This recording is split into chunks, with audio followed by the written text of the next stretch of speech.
I'm one of those people that likes to know the answers to things. I can't just sit in complete wonderment and be like, what is that? Oh well, and then get on with my life. I have to actually research it and find out. No questions left unanswered. I actually make jokes all the time about how Google is God, because Google knows everything. As long as I have Google, I'm the smartest person in the world. And that's not to say that everything on the internet is the truth. You gotta make sure you know what you're looking up and how to research, so it is actually a skill set, I guess.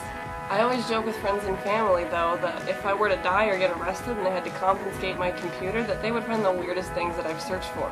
There's nothing like chloroform or how to murder a person. But I have a list that I wrote down of things I found in my browsing history. So here's some random things that I Googled, and the answers to some of them. Do you ever discover new parts of your body?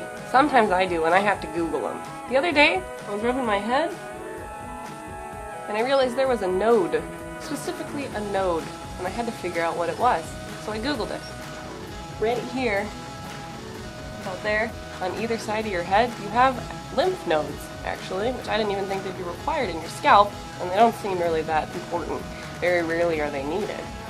But they're actually lymph nodes in your head. Go ahead, touch the back of your head. There's like a little floating ball on either side. Occipital lymph nodes. Another one I found was smell and how it works. I know you know how smell works, but do you really know how smell works? Isn't it amazing that a butterfly can smell flowers from 3 miles away? Or bears, or dogs. How does it work? When all those molecules, are they getting into our nose? I suggest you search for that one for yourself because it's very detailed. It would take 20 minutes for me to explain. One thing I do Google a lot is recipes. Who doesn't? It's the best. I love cooking. It's the chemistry of the kitchen. I love chemistry. I love science. Science! Another thing that was in my history was wasp poop. Yeah. Don't act like you've never wondered what happens when wasps go potty. I recommend you go on Google Images and search for it, and I promise it's not going to be what you expect. Angus Young. Because who's not still wondering if the singer of AC/DC still alive? Might as well look up the Rolling Stones while I'm at it. Like once a week.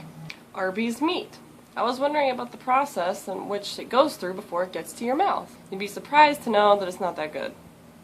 Or maybe you won't be surprised. You probably shouldn't be surprised. Another thing in my history was Tonto is racist.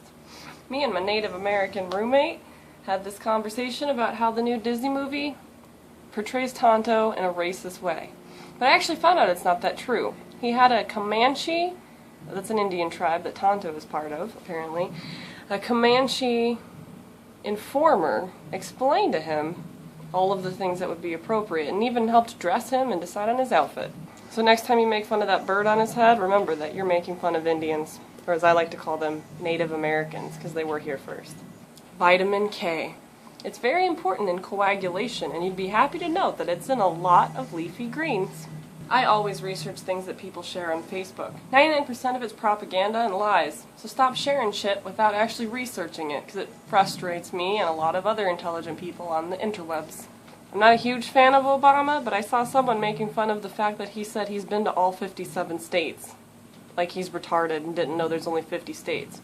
He wasn't actually talking about the United States, so get your facts right. Why is the pork in egg rolls in Chinese food always neon pink? Actually, when I was researching this, I found a sweet forum where someone actually asked, if I eat this, am I going to die? D-Y-E. The answer is yes. Both. You will die, and you will be dyed. It's usually nitrates, which are very, very bad for you, to make it taste better, or dye, to make it look healthier, look better for you. That's interesting. I'm sure pretty much all the food you eat is full of propaganda on its own. Horse thief and Bloody Basin. These are actually locations I passed when driving through Arizona. Bloody Basin has a lot to do with the history of Geronimo. Research that if you find that interesting. Chicken vagina. We're not going to go into that one. Why are insects nocturnal if they like light so much? This is actually a fallacy. They don't like light. It hypnotizes them because of their reflective eyes, so they have to fly towards it. You're actually being a bully when you let them fly into your lights. Actually, you're a horrible person if you have a bug zapper. That's just rude. Looby. L-O-O-B-Y.